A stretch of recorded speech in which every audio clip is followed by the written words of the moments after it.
Nice to see you too, Rosemary. Thanks for having me. Sure. So what was going through your mind when you heard the crowd start to say that? Well, I was somewhat shocked, taken aback, mortified even that this slogan, this chant from south of the border was suddenly being picked up by virtually everyone in front of me. And it reminded me how deep the anger is, how deep the frustration is among people who've lost their jobs, sure. with unemployment at 9%, highest in 24 years, et cetera. But I wanted to get beyond it. I certainly didn't participate in it, and I as well find it offensive that people would be calling for illegal, even if some of them thought it was in jest, for illegal actions, threatening actions against a sitting premier of Alberta. Yeah. So I moved on, if you'd run the clip further, I moved on to say we need to use our power at the ballot box, and we need to exercise our democratic rights to make sure there's another option for Alberta and for Canada down the road. If you were shocked, why were you smiling? I was playing for time. I was listening to a very loud chant from people who picked it up spontaneously and weren't going to be stopped easily. And I was looking for an opportunity. I started saying, vote her out as an alternative. And then I went on to make these points about the ballot box and democratic process. At one point, you sort of were moving your finger in time with the chants. Is that the sign of someone that was shocked? No, I was trying to find a moment to interject with what I thought the real conclusion of this discussion was. I mean, let's be honest, Rosemary, this was 30 seconds out of a 10-minute speech by me, 30 seconds out of several hours of demonstration. Yeah. And most of it was, all of it, apart from that incident, was very much above board, very polite, without profanity, in a spirit of democratic assembly, and people in Alberta are really hurting. Yeah, I get that, Mr. Alexander, but I guess if you want to be the leader of this party and in turn want to be Prime Minister, should you not be able to react better to something that you hear in a crowd and you find unacceptable? I think a reaction that points to the ballot box, that points to the right we all have as Canadians to vote, is the right reaction. I think the difference here is that in the United States, chants like that were being led by a candidate for president from the podium. In Canada, this came from a crowd who'd obviously been following the US election or obviously frustrated, and the person on the stage didn't join in and moved on to something. But the person on the stage, who also, again, wants to be the leader of a political party and Prime Minister, also didn't condemn the comments. I've been condemning them all day. No, but there's a difference between condemning them 24 hours later after you've been in the media and condemning them when they happen. Well, I think the absolutely clearest expression of a difference of opinion is not to join in when everyone else is there and to make a very different point about legal democratic process. I mean, why did you not say we can't do that? That's not how Canada works. We have a way to get rid of her. Why did you not say that? That's exactly what I said. I said we have power. We have a different vision for this country's economy. We want to get people back to work. 100,000 people have lost their jobs just in the private sector in Alberta since this downturn began. And the people in that crowd, many of whom are jobless, one of whom, a roughneck named Bernard, had been on the stage before me, had been living in his car. And we were all moved by those stories.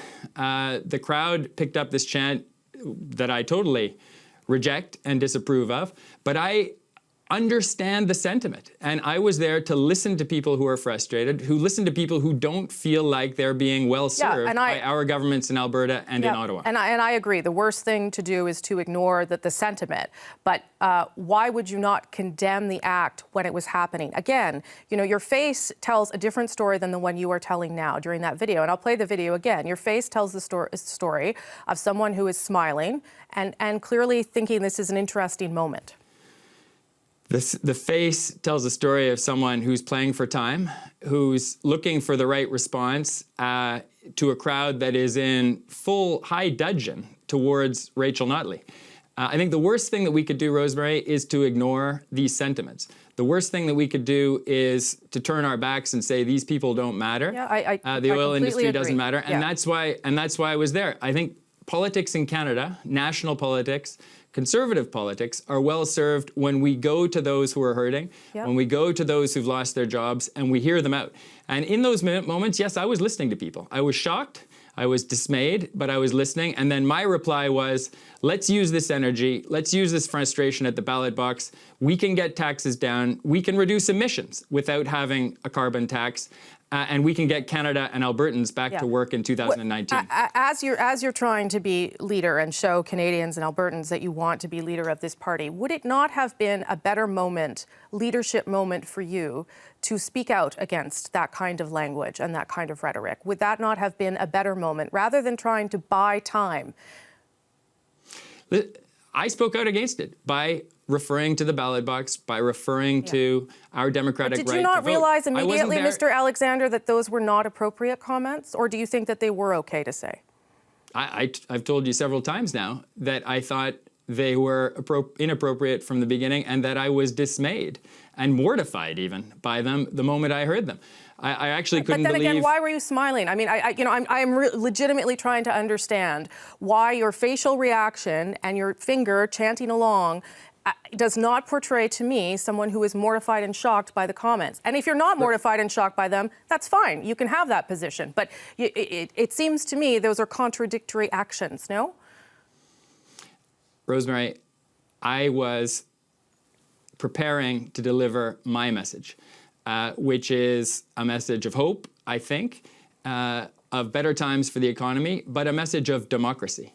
A message of voting at the ballot box, a message of using the frustration that people have to change things in the way we always have in Canada. And yes, I was at a loss. I didn't know what to do with this sentiment, which I hadn't expected. But I also respect the frustration that was coming from people. I wasn't there to censor them. This wasn't one person chanting something or saying something inappropriate. This was the whole crowd. And I respect the levels of anger and frustration that were there. I also respect, Rosemary, their right to freedom of speech, to say the things that they choose to say. And I think politicians do well to listen. Again, to me, that's contradictory. You condemn the comments, but you respect their right to say it, and you weren't there to judge what they were saying. So which is it? No, I never said I wasn't there to judge it. I have judged it, and I reject it. But I wasn't there to lecture them on what they should say or not say. I was there to deliver my message and take responsibility for my words. But you want to be the leader of this country, and you don't feel that it is your job to reject comments that are anti-democratic and part of a dictatorship regime? Which dictatorship regime would you be speaking of? Well, it's someone that wants to lock up someone who is democratically elected. Well, the comments came from the U.S. election, which was democratic, very untidy, very messy, not something we want to see here, but it was part of a democratic process. And the people who spoke those words on Saturday were also exercising their democratic right to assemble as citizens and to make their views known. I wasn't there to lecture them on how to feel or what to say. I was there to say my piece. And I'm proud to have done that, and I'm proud to have shown Albertans, and especially those who don't have jobs in that crowd, that there are Conservatives and indeed leadership candidates that are focused on the economy, that are focused on job creation, that reject our carbon tax as a way of reducing emissions and certainly as a way of getting people back to work. We need to deliver our product, build pipelines, and be the engine of growth that Canada has been for a decade, but where our record is falling off very quickly. Okay, and we'll see you tomorrow at the debate. You will be one of the 14 people up on the stage. Thanks very much, Rosemary. Okay, thank you.